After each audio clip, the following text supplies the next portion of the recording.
နျူကလ িয়ার ဘုံနဲ့တောင်တက်လို့မရတဲ့ပွေရွက်စိတ်ဘုရင်ဟာမထင်မှတ်ပဲတာမန်ပွေရွက်စိတ်စစ်တီလေးတယောက်ရှိမှဒူးထောက်ခဲ့ပါတယ်အဲ့ဒီလိုလုပ်ခဲ့ရတဲ့တခုတည်းသောအကြောင်းပြချက်ကတော့ဥက္ကဋ္ဌနီထရိုဗိုးဆက်နဲ့တိုက်ပွဲအပြီးမတေဆုံးခင်ကိုမူဂီကိုနောက်ဆုံးတစ်ခေါက်တွေ့ကျင်လို့ပါပဲပွေရွက်စိတ်ဘုရင်ဟာနီထရိုရဲ့ခန္ဓာကိုယ်ထဲမှာမြုပ်နှံထားတဲ့နှုံငါဖမှအကြောင်းပြင်းထန်တဲ့ဒဏ်ရာတွေရရှိခဲ့ပါတယ်သူ့ရဲ့တစ္ဆာရှိနောက်လိုက်တွေဖြစ်တဲ့ပုတ်လက်ဖနဲ့ယူပြီးဖော်ထားတဲ့တို့ကသူတို့ရဲ့အသက်ဆွမ်းအင်တွေကိုတုံးပြီးဘရင်ကိုကယ်တင်ခဲ့ရမယ်အဲ့ဒီဘုံဟာတာမန်လက်နဲ့မဟုတ်ပါဘူးအဲ့ဒါဟာနျူကလ িয়ার အဆင့်ရှိတဲ့အစိတ်တောက်တစ်ခုဖြစ်ပြီးအဲ့ဒီအစိတ်မိတဲ့ပသက်ရှိမဆိုမျိုးနွယ်စုတစ်ခုလုံးပြတ်သုံးတဲ့အထိပြန့်နှံ့သွားစေတာပါမကြခင်မှာပဲဘရင်နောက်လိုက်နှစ်ယောက်ဟာအစိတ်တဲ့လက္ခဏာတွေပြလာခဲ့ပါတယ်သူတို့ဘာဖြစ်နေမှန်းသိလိုက်ရတဲ့အချိန်မှာတော့နောက်ကျသွားခဲ့ပါပြီနှစ်ယောက်စလုံးတွေ့ရန်ပြီးရဆက်တေဆုံးသွားခဲ့ပါတယ်သူ့ရဲ့နောက်လိုက်တွေတယောက်ပြီးတယောက်လဲကျသွားတာကိုမြင်လိုက်ရတဲ့ပွေရွက်စိတ်ဘုရင်ဟာသူ့ရဲ့အခြားအင်ကလည်းတိတ်မကြံတော့မှန်းသိလိုက်ပါတယ်ဒါပေမဲ့သူ့ဘဝရဲ့နောက်ဆုံးခိုက်တက်မှာအကြီးမားဆုံးဆန္ဒကတော့ကိုမူဂီနဲ့အတူဂွန်ဂီအသက်အင်းရဲ့ကစားပွဲတစ်ပွဲလောက်နောက်ဆုံးကစားသွားဖို့ပါပဲသူဟာကိုမူဂီကိုစောင့်ရှောက်ထားတဲ့ပန်းလာတဲ့နဲ့စီကိုတွားရောက်ရှာဖွေခဲ့ရမယ်ပန်းကတော့ပွေရွက်စိတ်တွေကိုအသေးအတန်မုန်းတီးနေသူပါသူမအသက်တည်ရင်သေးပါစေဘရင်ကိုမူဂီနာအကန့်မခံနိုင်ဘူးလို့ညှင်းဆိုခဲ့ပါတယ်ပွေရွက်စိတ်ဘရင်ဟာဘာမှပြန်မပြောဘဲသူ့ရဲ့စိတ်ရင်းကိုပြဖို့အတွက်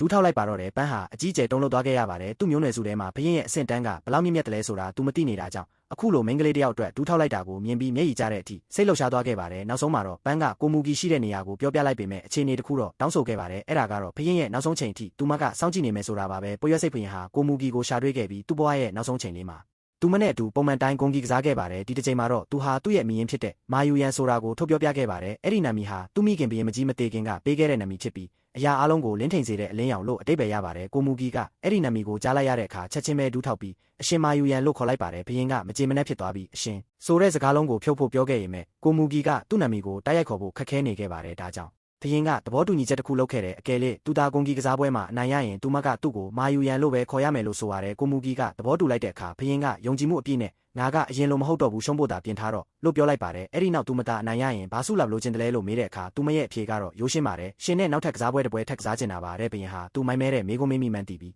ပြုံးလိုက်ပါတော့တယ်ကစားပွဲစတင်ခဲ့ပြီးအကွက်ပေါင်းများစွာရွှေ့ခဲ့ကြပေမဲ့ကိုမူဂီရဲ့ဗျူဟာကတော့ခက်မှန်းရခက်နေတော့မှပဲလမ်းစတိုင်းကမျောလင်းချက်မဲ့နေတယ်လို့ထင်ရပေမဲ့သူမကတော့အမြဲတမ်းအသက်ဆက်နိုင်မဲ့လမ်းကိုရှာတွေ့ခဲ့ပါတယ်ဘရင်ကလည်းအစွမ်းကုန်စူးစမ်းခဲ့ပါတယ်ရုတ်တရက်ကိုမူဂီဟာငိုကြွေးလာခဲ့တယ်သူမလို့တာမန်လူတယောက်ကပွေရွက်စိတ်ဘရင်နဲ့အတူတူဂုံဂီကစားခွင့်ရလိမ့်မယ်လို့တခါမှမတွေးဘူးခဲ့တာကြောင့်ဒါဟာသူမဘဝရဲ့အပျော်ဆုံးချိန်လို့ပြောခဲ့ပါတယ်သူမရဲ့ဖြူစင်မှုနဲ့ပျော်ရွှင်မှဥကိုမြင်ရတဲ့အခါဘရင်ဟာသူ့ရဲ့ခန္ဓာကိုယ်ထဲမှာရှိနေတဲ့အစိတ်အကြောင်းကိုဝန်ခံပြောပြလိုက်ပါတယ်အစိတ်ကပြန့်နှံ့နိုင်တာကြောင့်အနားမှာရှိနေရင်သူမပါအစိတ်တင်နိုင်တယ်လို့တတိပေးခဲ့ရမယ်ကိုမူဂီကတော့အဲ့ဒီတတိပေးချက်ကိုဂယူးမဆိုင်ပဲကစားကွက်ကိုဆက်ရွှေ့ခဲ့ပါတယ်သူမအခုခံစားနေရတာကတော့စစ်မှန်တဲ့ပျော်ရွှင်မှုပါပဲသူမရဲ့ဘဝတစ်ခုလုံးဟာဒီခိုက်တန့်လေးအတွက်ဖြစ်တည်လာခဲ့တာလို့သူမယုံကြည်နေခဲ့ပါတယ်တေချင်းတရားမှာတောင်ဘရင်နဲ့အတူရှိနေခြင်းတယ်လို့သူမဆန္ဒပြုခဲ့ပါတယ်အချိန်တွေကုန်ဆုံးသွားပြီးသူတို့ပတ်ဝန်းကျင်မှာအမောင်ထုကဖုံးလွှမ်းလာပေမဲ့သူတို့ရဲ့ကစားပွဲကတော့မပြီးသေးပါဘူးဘရင်ဟာကိုမူဂီနားမှာရှိနေသေးလားလို့ခဏခဏမေးနေခဲ့ပြီးသူမကလည်းအမြဲတမ်းပြန်ထူးပေးနေခဲ့ပါတယ်ကစားပွဲဆက်ကလေးက